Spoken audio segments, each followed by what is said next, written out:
Critical thinking skills are fundamental to nursing practice and must be intentionally developed pre- and post-licensure.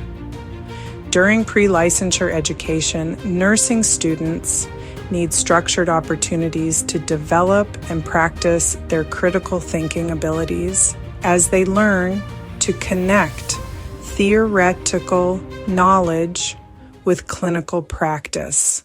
This development must continue throughout their career. Post-licensure nurses must continue refining these skills to meet increasingly complex healthcare demands. Critical thinking in nursing extends beyond problem-solving abilities, encompassing attitudes and virtues that shape professional practice, as noted by Falco and colleagues in 2021. Case studies and simulation scenarios provide safe environments for students to practice clinical reasoning and decision-making.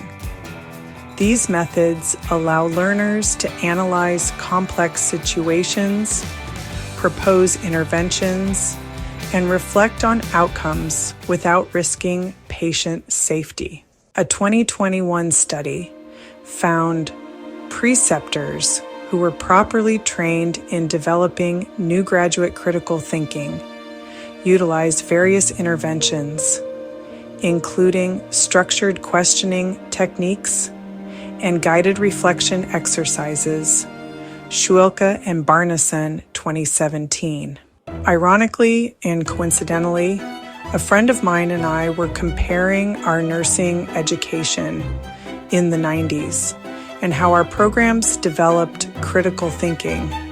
She was educated in Canada. They had weekly reflection assignments that required them to discuss their thought process related to one intervention. The interventions escalated in complexity throughout her program. For example, week on could be, your patient has asked you for a glass of water.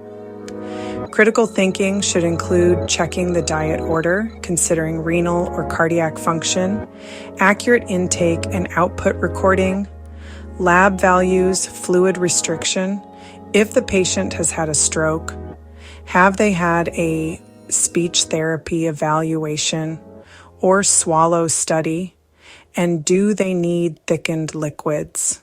It was an interesting and thought-provoking discussion.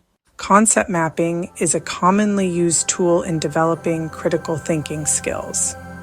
This tool helps students visualize connections between patient symptoms, underlying conditions, and potential interventions. Additionally, post-clinical debriefing sessions encourage deeper analysis of clinical experiences, allowing both pre- and post-licensure nurses to examine their decision-making processes and identify areas for improvement, as well as the opportunity for students to learn from their peers.